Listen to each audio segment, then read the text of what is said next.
மைந்தன் தூய ஆவியின் திரியேக ஆசீர்வாதம் நம் அனைவரையும் வழிநடத்தி காப்பதாக. ஆமென். கிறிஸ்து இயேசுவுக்குள் பிரியமான என் இறை மக்களே, உங்கள் அனைவரையும் இறைமகனாம் இயேசு நாமத்தினாலே அன்போடு கூட வாழ்த்துகிறேன்.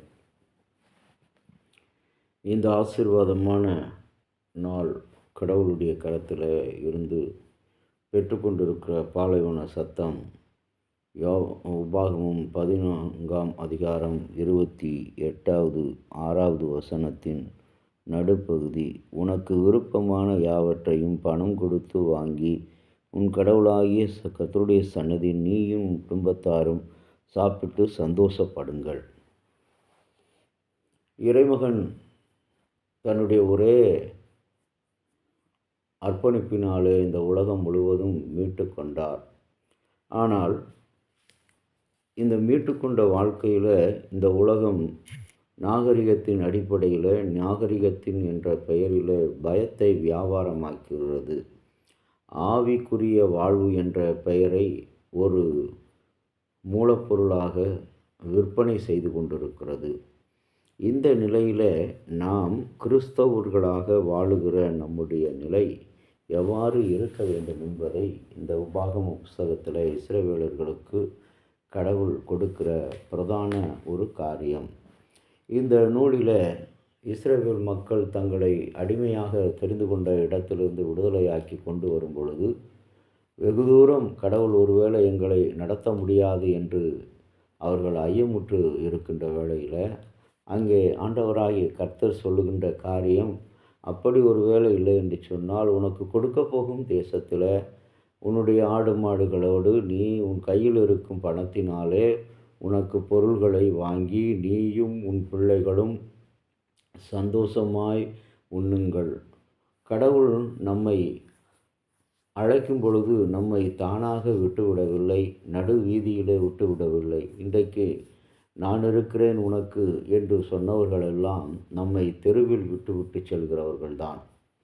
நான் உனக்கு எப்படியாவது இந்த உதவியை செய்து விடுகிறேன், என்னால் முடிந்த காரியத்தை நான் உனக்கு வெற்றியாக்கி தருவேன் என்று சொன்னவர்களெல்லாம் இன்றைக்கு நம்மை தெருவீதியிலே விட்டுவிட்டவர்கள். ஆனால் இஸ்ரவேலின் கடவுளை நம்பி வந்த இஸ்ரவேல் மக்களுடைய வாழ்க்கையில் அவர் கொடுக்கிறார், நீ பணம் கொடுத்து வாங்கி உண்ணுங்கள். இன்றைக்கு ஒரு திருச்சபையினுடைய ஒரு பெரிய தலைவர் ஒருவர் அறுவடை பண்டிகையில் ஏலம் எடுக்கிறார். 2 லட்சங்கள் ஏலம் எடுத்துவிட்டு அந்த பணத்தை என்ன செய்கிறார், நீங்கள் கணக்கை கொண்டு வாருங்கள், நான் அந்த கணக்கில் அதை டேலி பண்ணி விடுகிறேன், அட்ஜஸ்ட் செய்து விடுகிறேன் என்று சொல்லி அவர் அறுவடை பண்டிகை என்பது கர்த்தருக்கென்று தன்னுடைய ஊதியத்திலே உழைப்பில் ஆண்டுக்கு ஒரு முறை படைக்கிற அந்த தசம பாகத்தை கணக்கில் தான் அதிகாரியாக இருப்பதினால் கணக்கில் அங்கு அவர் சரி செய்து விடுகிறேன் என்கின்றார்.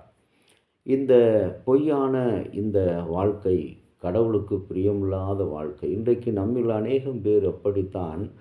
ஆலயம் என்று சொன்னாலே, கடவுளுடைய பலி செலுத்துதல் என்று சொன்னாலே, அந்த ஏதாவது ஆலயத்திலிருந்து திருச்சபையிலிருந்து பெற வேண்டும் என்ற ஒரு நோக்கத்தோடு தான் அநேகர் இன்றைக்கு செயல்பட்டு கொண்டிருக்கிறார்கள்.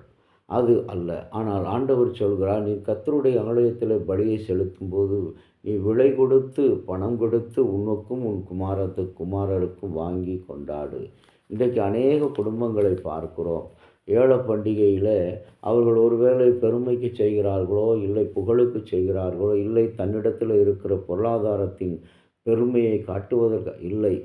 எதுவாக இருந்தாலும் கடவுள் காரியத்தில் எனக்கு கொடுத்திருக்கிற ஆசீர்வாதங்களை நான் கடவுளுக்கு செலுத்தி அவரிடத்திலிருந்து பெற்றுக்கொள்வேன். இன்றைக்கு நாம் கடவுளுக்கு செலுத்தி நம்முடைய பொருள்களை, நம்முடைய முதலீடுகளை, நம்முடைய வருமானங்களை, நம்முடைய செல்வங்களை கடவுளுக்கு கொடுத்து அவற்றிலிருந்து நாம் பெறுகிற ஆசீர்வாதங்கள் தான் மிகவும் மிகவும் அது உயர்ந்தது. ஆகவே இன்றைக்கு அநேகர் என்ன செய்கிறார்கள், கடவுளுக்கு கொடுப்பதை விட்டு விடுகிறார்கள். நமக்கு கொடுத்த ஆசீர்வாதங்கள் எண்ணி எண்ணி துதி செய்வாய் எண்ணிலடங்கா கிருபைகளுக்காக என்று பக்தன் பாடுவதைப் போல அவர் சொல்லி முடியாத எண்ணி முடியாத அற்புதங்களை, நன்மைகளை நம்முடைய வாழ்க்கையில் செய்திருக்கிறார்.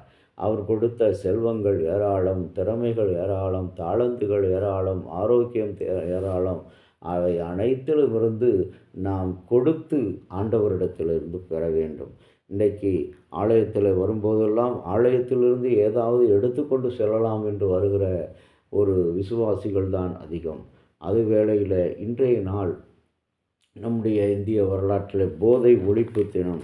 இன்றைக்கு இப்படிப்பட்ட பெருமையான காரியங்களை செய்வதும் ஒரு வகையான போதை.